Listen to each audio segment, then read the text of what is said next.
Students, welcome back to my YouTube channel. आज हम करेंगे window to world geography class 8 का लेसन। हमारा ज्योग्राफी के 1.3 से 1.5 तक। तो स्टार्ट करते हैं। Importance of oceans and seas. Oceans are large and deep, making it is possible for most marine life to live here. Microscopic plankton, bacteria, shrimps are commonly found in oceans. मैंने पहले हमारे lesson में बताया था कि ocean से ज़्यादा seize में मरीन लाइफ होती हैं, ओशंस में कम होती हैं, जैसे plankton, bacteria, shrimps. Moreover, the movement of ocean currents impacts the weather of the world. Ocean currents की मूवमेंट्स ये पूरे दुनिया के वेदर को बदलती हैं. Oceans and seas provide food, they control world climate and generate most of oxygen by living things. Oceans के अंदर ये प्लैंक्टोन्स और ये भी ऑक्सीजन देते हैं, ठीक है. They support tourism, fishery and shipping of raw materials as well. As finished products from one place to another, the marine related industries provide wide job opportunities, also a great source of recreation. ठीक है. अभी ये वाला जो आपका है ना, ये इमेज ये आपने याद करनी है. ये आपके 6-7 पॉइंट्स हैं. ये आपके लॉन्ग में आ सकते हैं कि importance of oceans and seas. इसमें मैं आपको ये इजी वर्ड्स में बता देती हूँ. 50% जो हमारी एयर हम ब्रीथ करते हैं ना, जो एरियाज ओशंस के पास हैं, उनकी 50% ओशन से ऑक्सीजन आता है. फिर 76% ऑलमोस्ट इनका ये हमें वो देते हैं ट्रांसपोर्ट. फिर इनसे हमें फूड मिलता है. रिक्रिएशन का मतलब है जैसे हम इधर स्कूबा डाइविंग और कयाकिंग, फिशिंग करते हैं. फिर 70% क्लाइमेट की रेगुलेशन करता है. ये $28 282 बिलियन नेट इकोनॉमी देता है और मेडिसिन भी इनसे जनरेट होती हैं, ठीक है. Oceans as a source of food. Billions of people consume fish and seafood every day that come from ocean. Fish is only one type of food we get from oceans and seas. Water, plants and other species like algae, which are rich in protein. ये याद रखने किस चीज में rich है. And other nutrients are also found in oceans. ये भी आपके डायग्राम में इंपॉर्टेंट है, लेकिन शायद है. ये आप देख रहे हैं जो ये पिंक है एरिया, ये सारा फिशिंग ग्राउंड्स है, ठीक है. अब हम पढ़ेंगे मरीन बायोडाइवर्सिटी. वेट करें. Marine biodiversity.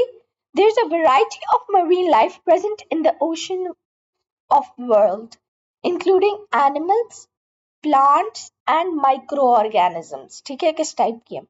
Some parts of the ocean are considered biological hotspots. ठीक है. अब ये क्यों biological hotspots है? क्योंकि number of rare species that exist there are found nowhere else in the world. ठीक है. Blue carbon. अब ब्लू कार्बन की आपकी डेफिनेशन बहुत ये है कि आएगी. Blue carbon is the carbon captured by the world's ocean and coastal ecosystems like mangroves, seagrass beds, tidal marsh, and marine coastal vegetation. These coastal vegetations are also climate change adaptations. They protect the coast from erosion, storms, and sea level rise. ये आपके आ जाएंगे कि कैसे protect करते हैं, ठीक है. The marine plants provide 50% of the ocean to atmosphere. मैंने आपको बताया था जैसे they are basic food for all types of oceanic life. Small fishes that eat them become food for bigger sea creatures. जैसे हमारी food cycle है. For example, algae को किसी ने खाया, फिर उस मछली को किसी ने खाया, फिर उस मछली को किसी बड़ी मछली ने खाया, फिर उस बड़ी मछली को इंसानों ने पकड़ के खा लिया. ये हमारी साइकिल चलेगी. अब हम जानते हैं अरेबियन सी की इंपॉर्टेंस को. Pakistan is located on the cusp of Arabian Sea, which provides an important link between the neighboring areas. अब कौन से neighboring areas है ये याद रखना है. पहले मैं underline कर दूं, फिर मैं आपको बताती हूँ. The neighboring areas of Iran, Arabian Peninsula, जिसमें है हमारे पास Yemen, Oman, United Arab Emirates, the African nations of and India. Arabian Sea is a vital important trade route for Pakistan. It depends on the Arabian Sea for 95% of its total trade. मतलब 95 100 में से 95% पाकिस्तान का trade export import Arabian सी से होता है. China Pakistan Economic Corridor (CPEC) project connects China's western Xinjiang with Arabian Sea to south of Pakistan. अब इससे क्या हुआ कि चाइना की भी प्रेजेंस सी में आ गई. ठीक है, वरना चाइना तो ट्रेड नहीं कर सकता ना सी से. आप यहाँ देख लें मैप, इधर एशिया में यहाँ कहीं चाइना है और देखें, और उसके पास सी का लिंक नहीं है. ठीक है, अब हम ओशन करंट्स को पढ़ेंगे. Ocean water constantly moves in predictable directions due to gravity, wind and Coriolis effect. अच्छा, Coriolis effect की भी Coriolis effect की भी आपकी definition आएगी. ठीक है, and water density. The movement of water is in two different directions, horizontal movement and vertical movement. अब ये जो horizontal movement है, it's called currents, and the vertical movements are called upwellings और डाउनवेलिंग्स. ठीक है, अगर वो अप जा रही है तो अपवेलिंग्स, डाउन जा रही है तो डाउनवेलिंग्स. अब ocean currents are affected by two types of forces. Primary, जिनका मेन कॉज होता है, और सेकेंडरी, जिनका इतना ज्यादा नहीं होता लेकिन फिर भी कॉज होता है. तो प्राइमरी में है solar heat, wind, gravity, Coriolis effect. फिर सेकेंडरी में टेम्परेचर एंड डेंसिटी. तो सबसे पहले प्राइमरी फोर्सेस पढ़ते. Primary forces, solar heat. When the sun heats up the water near equator, it expands, due to which 8 inches higher near the equator form a slight slope. जब सूरज की किरणें oceans पे पड़ती हैं तो ऑब्वियसली पानी rise करता है. ठीक है, और 8 इंचेस हायर हो जाता है इक्वेटर से, forming a slight slope. The water tends to flow downhill. ठीक है, अब हम पढ़ेंगे विंड्स. विंड्स कैसे कहते हैं.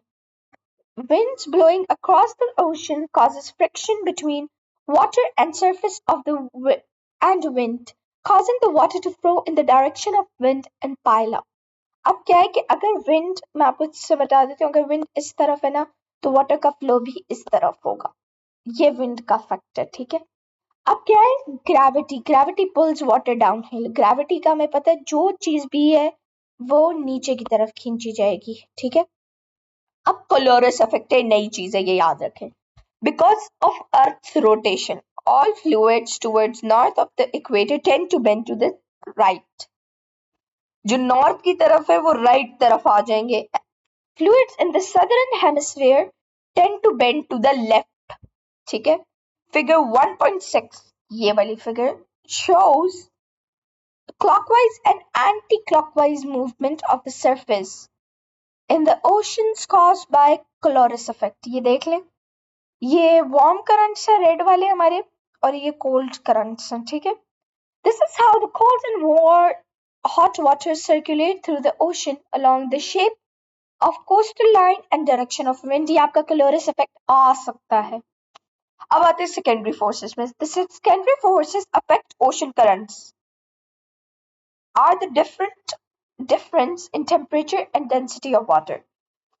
Difference in density affects the vertical movement of ocean water.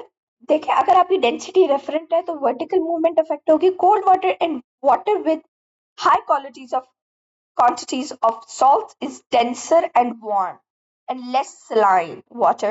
Denser water tend to sink, while the relative less dense water tend to rise. Hot cold water currents are caused when cold water from the poles slowly moves towards the equator, whereas warm water currents are caused when water from the equator moves towards the poles to take the place of sinking cold water. ठीक है, अब हम आते हैं importance of ocean currents. By moving the heat from the equator through to the poles, ocean currents play a vital role in moderating climate. The sea life benefits from ocean currents as they carry nutrients and food for organisms that permanently bound in one place and carry reproductive cells and marine life to newer places. देखें जब वो movement होगी कुछ organisms है वो एक जगह से नहीं हिल सकते तो उनके लिए ये इम्पोर्टेंट है. The current also move plastic waste and other trashes gathered in certain areas of ocean. समझ गए? So thanks for watching. Please like, share and subscribe and Allah Hafiz.